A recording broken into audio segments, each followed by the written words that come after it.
राधे राधे, जय श्री कृष्णा। दोस्तों, हमारे चैनल कृष्ण की आवाज मोटिवेशन में आप सभी का स्वागत है।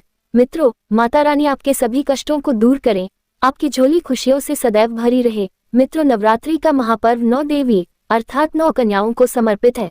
कन्या पूजन करने से हमारी समस्त पीड़ा दूर होती है, दुख दर्द दूर होते हैं, हर कष्ट दूर होते हैं, गृह क्लेश हमारे जीवन से हमेशा के लिए दूर हो जाते हैं। यहाँ तक कि पितृदोष, राहु दोष, मंगल दोष, काल सर्प दोष, केवल कन्या पूजन से शनि से पीड़ित व्यक्ति को राहत मिलती है, सुकून मिलता है, घर में खुशियां आती है तथा अकाल मृत्यु घर में कभी नहीं होती। मित्रों, इस बार के नवरात्रि बहुत ही शुभ और मंगलकारी माने जा रहे हैं। इस बार चैत्र नवरात्रि 9 अप्रैल दिन मंगलवार को शुरू होकर और इसका समापन 17 अप्रैल दिन बुधवार को होगा। ऐसे में 17 अप्रैल दिन बुधवार को ही व्रत पूर्ण होगा, कन्या पूजन होगा। मित्रों, नवरात्रि की अष्टमी और नवमी तिथि पर कन्या पूजन का विधान है। इस बार महाअष्टमी तिथि 16 अप्रैल 2024 यानी कि इस दिन मंगलवार है और नवमी तिथि 17 अप्रैल 2024 दिन बुधवार को है। ऐसे में आप अष्टमी और नवमी को इन दोनों तिथियों में कन्या पूजन अवश्य ही करें, कन्याओं को भोजन अवश्य खिलाएं। शास्त्रों में 9 दिनों की नवरात्रि को बहुत शुभ और मंगलकारी माना जाता है और वहीं 8 दिनों की नवरात्रि को अच्छा नहीं माना जाता। ऐसे में 10 दिनों की नवरात्रि बहुत ही शुभ माने गए हैं। शास्त्रों के अनुसार नवरात्रि के दिनों में माता रानी का पूजन करने से, कन्या पूजन करने से माँ अभय वरदान प्रदान करती है। कुंडली में जो कष्ट होते हैं उन्हें ठीक कर देती है।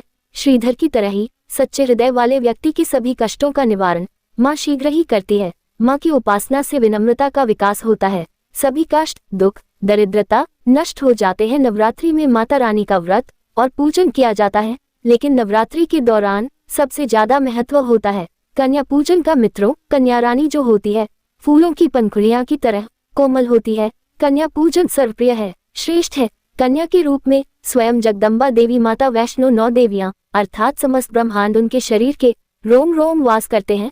बहुत कम लोग जानते हैं 33 कोटि देवी देवताओं का वास होता है कन्याओं के मस्तक पर। कन्या चाहे छोटी हो चाहे बड़ी हो, वह सदैव पूजनीय है, माँ के समान मानी जाती है। मित्रों, माना जाता है व्रत और उपासना से माता रानी इतना प्रसन्न नहीं होती है जितना कि कन्या पूजन से होती है। नवरात्रि में छोटी छोटी कन्याओं को माता रानी का स्वरूप माना जाता है। कन्याओं को भोग लगाया जाता है, उन्हें प्रसन्न किया जाता है और बदले में आशीर्वाद मांगा जाता है। कन्याओं को प्रसन्न करने के लिए गिफ्ट आदि उपहार वगैरह दिए जाते हैं। माना जाता है अगर कन्याओं को कोई भेंट दी जाए और वह उसे खुशी खुशी स्वीकार कर ले तो इसका मतलब है तो माता रानी अर्थात माता वैष्णो ने वह भेंट स्वीकार कर ली है। जिस पर कन्याएं प्रसन्न होती है तो समझो उन्हें माता रानी का आशीर्वाद मिल गया और माता रानी की कृपा से उन्हें मुंह मांगा वरदान प्राप्त होता है। कन्या पूजन कोई मामूली पूजन नहीं होता। समस्त ब्रह्मांड में जो पूजा होती है उनसे बढ़कर कन्या पूजन को माना जाता है।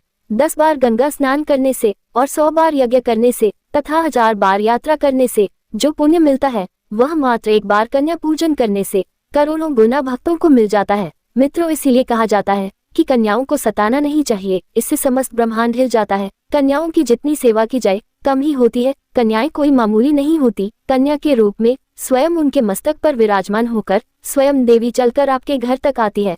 नवरात्रि में 2 साल से लेकर 10 साल तक की कन्या का पूजन होना चाहिए। अष्टमी अथवा नवमी को कन्याओं के पैर धोकर भोजन कराना, उपहार आदि देना श्रेष्ठ माना जाता है, दुर्लभ माना जाता है। ऐसा मौका कभी हाथों से नहीं जाने देना चाहिए। इस दिन जितना ज्यादा हो सके कन्याओं को हाथ पकड़कर, पैर पकड़कर अपने घर तक लेकर आए। मित्रों, कैसे करें कन्याओं का स्वागत? कन्या जब आपके घर आए तब सभी के पैरों को दूध और पानी से उनके पैरों को धुलना चाहिए। खासकर मर्दों को कन्याओं के पैर अवश्य धोने चाहिए, इससे माता वैष्णो प्रसन्न होती है। मित्रों, फिर उसके बाद कन्या को किसी साफ जगह पर जमीन पर कपड़ा बिछाकर बैठाना चाहिए। उनके माथे पर अक्षत फूल और कुमकुम लगाना चाहिए। फिर उसके बाद भोजन ग्रहण करवाना चाहिए। लेकिन हमेशा याद रहे, कन्याओं की थाली में 3 पूरियां कभी ना रखें, इसे शुभ नहीं, बहुत अशुभ माना जाता है। 3 पूरियां तथा 3 रोटियां मरने वाले व्यक्ति के लिए निकाली ले जाती है और जेल में कैदियों के लिए दी जाती है। ऐसे में कन्याओं को उनकी थाली में 3 पूरी कभी ना दे, लेकिन 1-2 करके पूरियां दे सकते हैं। इससे 3 संख्या बच जाती है और दोष भी नहीं लगता। मित्रों, कन्याओं को खाना खिलाने के बाद अंतिम में कन्याओं के सर पर लाल चुनरी उड़ाना चाहिए और भोजन में आपको खीर, पूरी, हलवा, चना, आलू की सब्जी तथा छोले वगैरह की सब्जी खिलानी चाहिए। पनीर आदि भी खिलाया जा सकता है। वैसे माता रानी का प्रिय भोजन खीर, हलवा, पूरी और छोले आदि है, लेकिन भूल से भी लहसुन और प्याज का इस्तेमाल कभी ना करें, अन्यथा अनर्थ हो जाएगा। अक्सर कई लोग कन्याओं को कुरकुरे का पैकेट, चिप्स वगैरह का पैकेट खिलाते हैं, जो कि बहुत अनर्थ माना जाता है, क्योंकि इसमें लहसुन प्याज का इस्तेमाल होता है, जिसके कारण आपका व्रत खंडित हो सकता है। माँ दुर्गा क्रोधित हो सकती है। जहां आपने 9 दिनों तक लहसुन प्याज का परहेज किया, लेकिन आपकी एक गलती पूरे व्रत को खंडित कर सकती है।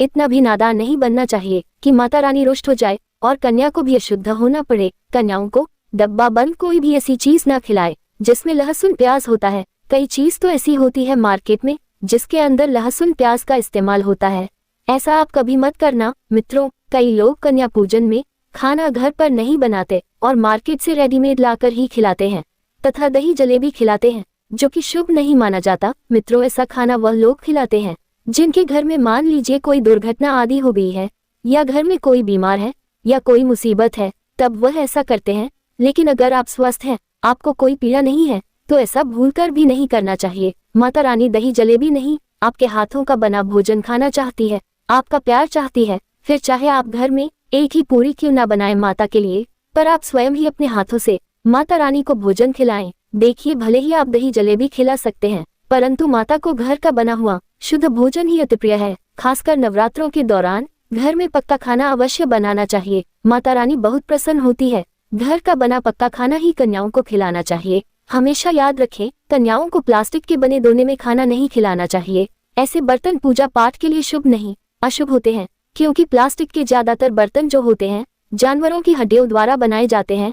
इसीलिए ऐसा पाप मत करना। कन्याओं को हमेशा स्टील के बर्तन या पत्तों से बने बर्तनों में ही भोजन करना चाहिए, बहुत ही शुभ माना गया है। अगर पेड़ के पत्ते में भोजन कराते हैं तो माता अभय वरदान प्रदान करती है। मित्रों, एक और बात हम आपको बताने वाले हैं कि यदि नवरात्रों के समाप्त होने के बाद यदि बीच में कन्या पूजन में शुक्रवार का दिन पड़ जाए, तो कन्याओं को कोई भी खट्टी चीज नहीं खिलाना चाहिए, क्योंकि शुक्रवार का दिन माता संतोषी को समर्पित होता है और माता संतोषी नवरात्रों के दिनों में सक्रिय अवस्था में होती है, यानी वह भी 9 देवियों के साथ में आपके घर में आती है। इसीलिए कन्याओं को भूलकर भी शुक्रवार का दिन अगर पड़ जाए तो खट्टी चीज घर में नहीं बनना चाहिए और कन्याओं को भी खट्टी चीज नहीं खिलाना चाहिए। घोर पाप लगेगा, आपका किया कराया सब बर्बाद हो सकता है। खट्टी चीजों से माता संतोषी रुष्ट हो सकती है, चिढ़ सकती है, आपको श्राप दे सकती है।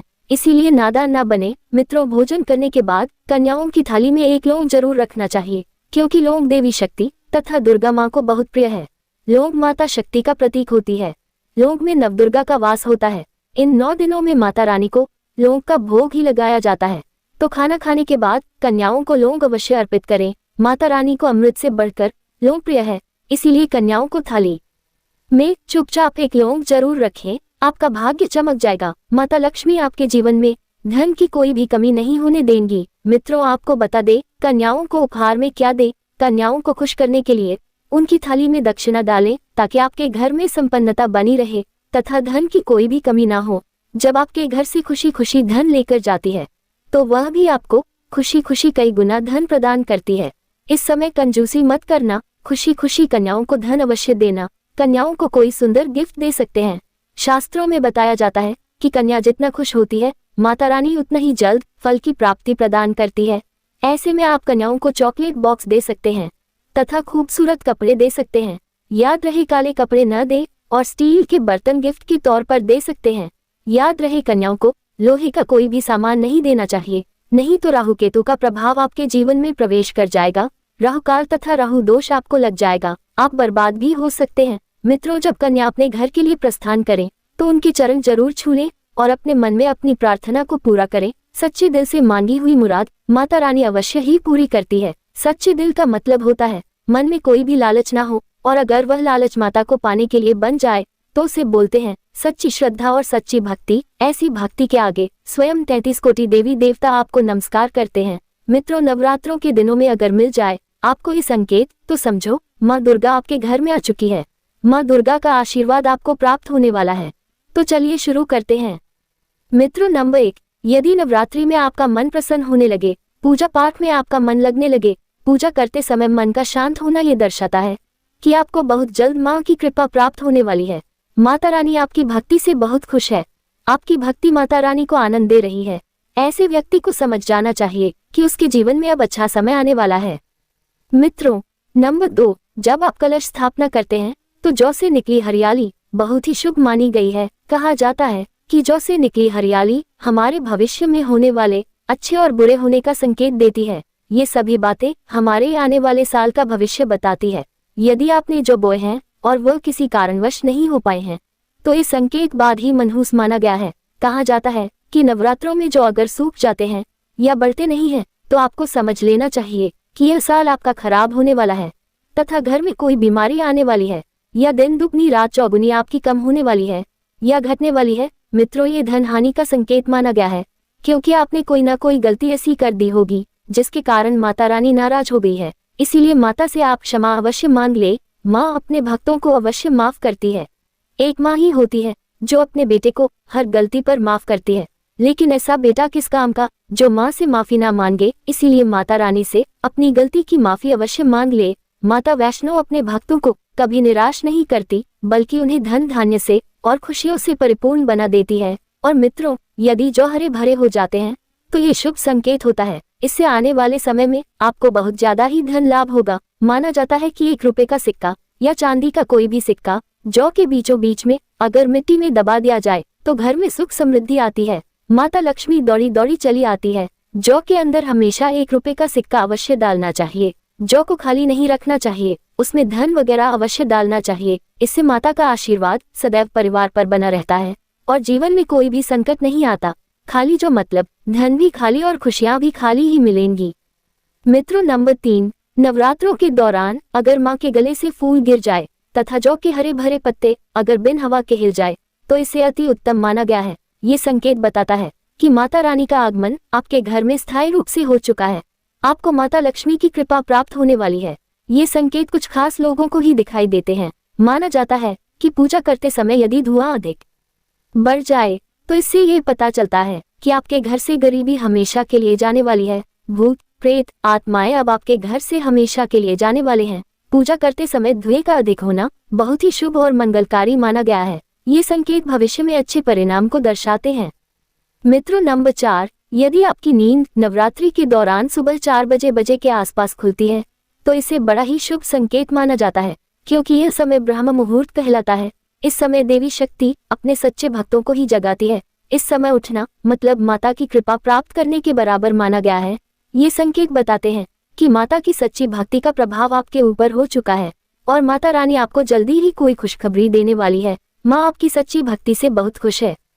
मित्रों, नंबर 5, यदि कोई छोटी कन्या आपको सुबह सुबह लाल वस्त्र धारण किए हुए दिखाई देती है तो अपने साक्षात माँ दुर्गा के दर्शन किए हैं।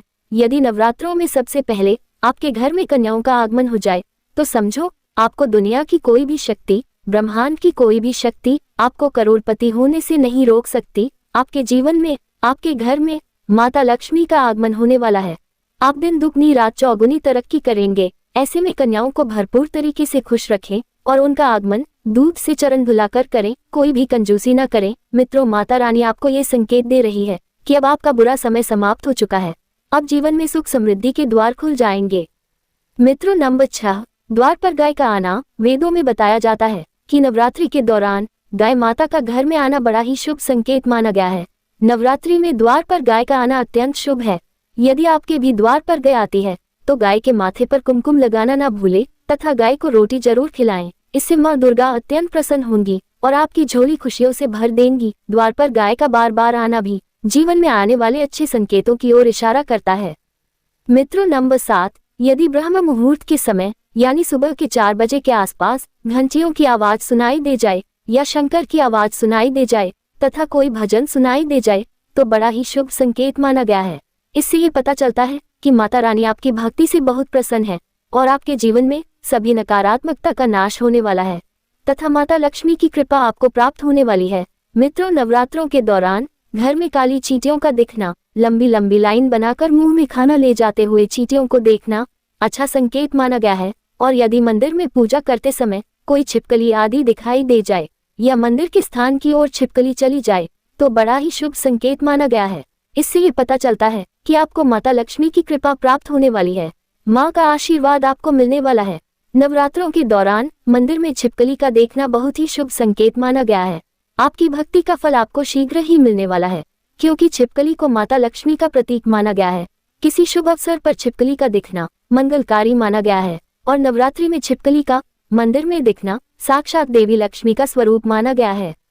मित्रों, नंबर 8, सपने में शेर का दिखाई देना। अगर आपके सपनों में माँ दुर्गा दिखाई देती है, अर्थात कोई भी देवी अगर आपके सपनों में दिखाई देती है, तो बड़ा ही शुभ माना गया है। नवरात्रों के पावन अवसर पर माता के दर्शन किसी खास भक्तों को ही होते हैं। ये सपने कभी किसी को शेयर मत करना। यदि माता की सवारी तथा शेर रात्रि में सपने में बार बार दिखाई देता है, तो माँ दुर्गा आपसे प्रसन्न है। ये संकेत बताते हैं कि जल्दी आपकी कोई मनोकामना अवश्य पूर्ण होगी और आपके शत्रुओं का नाश हो जाएगा। शत्रु आपके नाम से ही थर थर कांपने लगेगा। माँ दुर्गा का वाहन शेर है, इसीलिए नवरात्रि में शेर का दिखाई देना अत्यंत शुभ संकेत होता है। मित्रों, नंबर 9, घर पर उल्लू का आना। यदि माँ लक्ष्मी का वाहन उल्लू नवरात्रि में आपके घर पर आकर बैठ जाए, तो ये भी शुभ संकेत है। इसका अर्थ है कि माँ लक्ष्मी का आपके घर में प्रवेश हो चुका है और आपकी आर्थिक स्थिति और मजबूत होगी। लेकिन याद रहे, उल्लू नवरात्रि और दीपावली पर आना ही शुभ माना जाता है। तो आज अगर आपने सच्चे दिल से कमेंट बॉक्स में लिख दिया जय माता दी, तो माता रानी आपके सभी बिगड़े कार्य पूर्ण करेगी। तो मित्रों, अगर आपको हमारी जानकारी पसंद आई हो तो प्लीज हमारे चैनल को सब्सक्राइब करें और माता रानी के लिए एक लाइक करना ना भूलें। धन्यवाद।